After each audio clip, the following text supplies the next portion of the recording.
சென்னை மருத்துவர் தாக்கப்பட்டதுக்கு அப்புறம் வந்த வீடியோக்கள்ல அவங்களோட சப்போர்ட்டர்ஸ், அதாவது குற்றவாளிகளுக்கு சப்போர்ட்டா இருக்கிற பல நபர்களோட பேட்டிகள் வந்துட்டு இருக்கு. அந்த நபர்களோட பின்னூட்டங்களை பார்க்க தொடர்ச்சியாக அந்த குற்றவாளிக்கு ஆதரவான பல தகவல்களை சொல்லிக்கிட்டே இருக்கிறாங்க. பதிவுகளுக்கு பின்னூட்டம் கொடுக்கக்கூடிய நபர்களும் பாத்தீங்கன்னா அரசு அதிகாரிகளே இப்படிதான், அரசு மருத்துவர்களே இப்படிதான், இவங்களுக்கெல்லாம் அரசாங்க சம்பளத்துல வாங்குறதுனால தரையிலேயே கால் நிக்கிறது அப்படிங்கிற மாதிரியான பல பின்னூட்டங்கள், ரொம்ப மோசமான பின்னூட்டங்கள்லாம் வந்துகிட்டே இருக்கு. நமக்கே சங்கடமா இருக்கு. முதல்ல ஒரு விஷயங்களை அவங்க புரிஞ்சுக்கவே மாட்டேங்கிறாங்க. அந்த குற்றவாளியோட அம்மாவையும் அவருடைய அண்ணனையும் பேட்டி எடுக்கும்போது அந்த பேட்டிகளே அவங்க சில தகவல்கள் சொல்றாங்க. அதுல இருந்து நாம சில விஷயங்களை நாம் புரிஞ்சுக்கலாம். புற்றுநோய் கண்டறியப்பட்டு 18 நாள் ஆகியும் டாக்டர் எனக்கு கியூர் பண்ணல. சாதாரணமா ஒரு சளி அப்படின்னாலே ஒரு வாரம் இருக்கு. அப்ப புற்றுநோய் அப்படிங்கிறது பல்லாண்டுகளாக உடம்புல கொஞ்சம் கொஞ்சமாக வளர்ந்து வந்த ஒரு கேன்சர். அது அந்த கேன்சரை உடனடியாக கியூர் பண்ணணும்னு அவங்க எதிர்பார்க்கறாங்க அப்படின்னா அவங்களுக்கு எந்த மாதிரியான ஒரு புரிதல் இருக்கு அப்படிங்கிறது தெரியுது. ரெண்டாவது,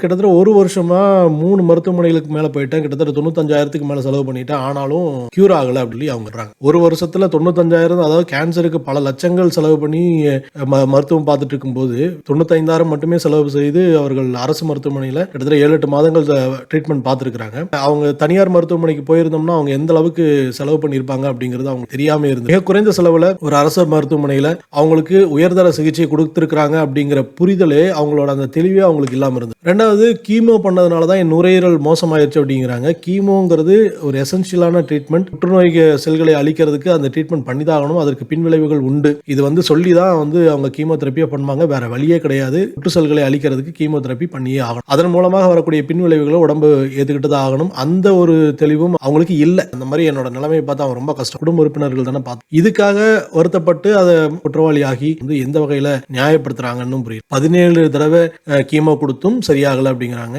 புற்று செல்கள் எந்த அளவுக்கு டீப்பா போயிருக்கு, எந்த அளவுக்கு மிக அதிகமாக வளர்ந்துருக்குங்கிறத பொறுத்து தான் கீமோ தெரப்பி கொடுப்பாங்க. அதே மாதிரி உடம்பும் ஓரளவுக்கு தான் கீமோ தாங்கும். அந்த ஒரு சுற்றுல இவ்வளவுதான் பண்ண முடியும் இருக்கு. அது அவங்களோட வயசு ஆகட்டும், அவங்களோட உடல்நிலை ஆகட்டும், நோய் எதிர்ப்பு சக்தி ஆகட்டும், அவங்களோட கண்டிஷன் இப்படி இருக்குங்கிறது பொறுத்து தான் கீமோட அளவும் அதிகரிச்சுட்டே போவாங்க. அந்த வகையில பார்க்கும்போது 17 தடவை பண்ணியிருக்காங்க. அந்த அம்மாவோட வயசையும் உடல்நிலையும் கருத்தில் கொண்டு டாக்டர் அந்த மாதிரி பண்ணியிருக்கிறாருங்கிறது சரியான ட்ரீட். இந்த ஒரு புரிதலும் அவர்கள் 25 வருஷம் எக்ஸ்பீரியன்ஸ் ஆன டாக்டராலேயே அதனாலதான் நான் கொள்றதுக்காக கத்தியாலத்தின ஸ்டேட். இதை இந்த மாதிரியான தகவல்களை சப்போர்ட் பண்ற பல நபர்கள் அரசு மருத்துவமனையில் இருக்கிற சிச்சுவேஷன் சொல்றாங்க. அரசு மருத்துவமனை போனாலே அரசு டாக்டர்கள் இப்படிதான் எல்லாரையும் எடுத்தெறிஞ்சுக்கிறாங்க, இவங்க எல்லாம் இப்படி.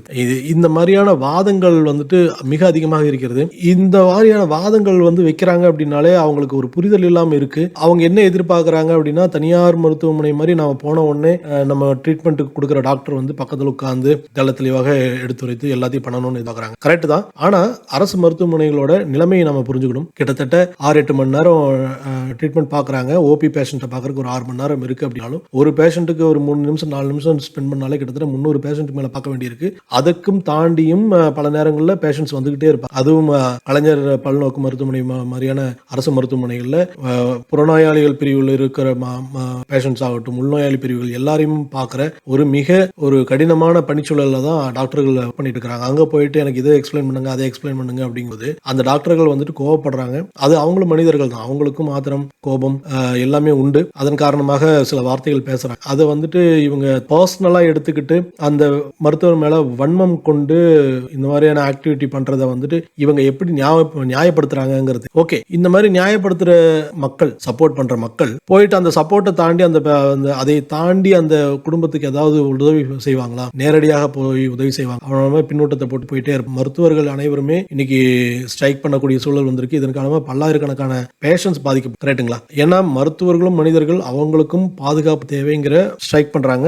அதை குற்றம் இல்லை. ஆனால் இந்த ஸ்ட்ரைக் ரொம்ப நாள் நீடிக்காம உடனடியாக முடிவுக்கு கொண்டு வரணும் அப்படிங்கிறது எல்லாருடைய ஆவலாக இருக்கு. இதுல எனக்கு ஒரு மிக முக்கியமான கன்சர்ன் என்ன அப்படி, தனியார் மருத்துவமனையில போயிட்டு இந்த அரசு மருத்துவமனையில கொடுத்த ட்ரீட்மெண்ட் சரியில்லை, அதனால உங்களோட அம்மாவோட நிலைமை இன்னும் மோசமாயிடுச்சு அப்படின்னு சொல்லி தனியார் மருத்துவர்கள் சொன்ன ஒரு தகவல் அடிப்படையில் தான் அந்த மகன் கொஞ்சம் குலவெறி ஆயிட்டு இந்த மாதிரியான நடவடிக்கைகள் மூளை முழுங்கடிக்க, என்னதான் இருந்தாலும் இன்ஜினியரிங், என்னதான் ஒரு படித்த பேக்ரவுண்ட்ல இருந்து அவன் மூளை செலவை செய்யிட்டு மூளை மழுங்கடிக்கப்பட்டு இந்த மாதிரியான ஒரு காரியம். அரசு மருத்துவமனை ஊழியர்களுக்கும் குடும்பம் இருக்கிறது, அவர்களுக்கும் பணிச்சூழல்கள் இருக்கிறது, அவங்களுக்கும் தனிப்பட்ட வாழ்க்கை இருக்கு, அவங்களுக்கும் குழந்தை குடும்பம் எல்லாமே இருக்கு. அதையும் பார்க்கணும். அவங்களுக்கும் பர்சனல் ஃபீலிங்ஸ் உண்டு, அதையும் நம்ம கன்சிடர். நோயாளிகள் மரண வேதையில் துடிக்கிறத அவங்க தினம் அதன் மூலமாகவே அவர்களுக்கு உணர்வுகளும் மறத்து போய் எத்தனை பேருக்கு அவங்க எக்ஸ்பிளைன் பண்ணிட்டே இருக்கு. ஒரு காலகட்டத்தில் எல்லா அரசு மருத்துவர்கள் எல்லாருமே வந்துட்டு பெயின் ஒண்ணுமே பண்ண முடியாது. அவர்கள் கடவுள்கள் கிடையாது. அவங்க வந்துட்டு பெயினை குறைக்கிறதுக்கு மருந்து கொடுக்கலாம். மருந்தையும் தாண்டி பெயின் அதிகமா இருக்குது அப்படிங்க இந்த மாதிரியான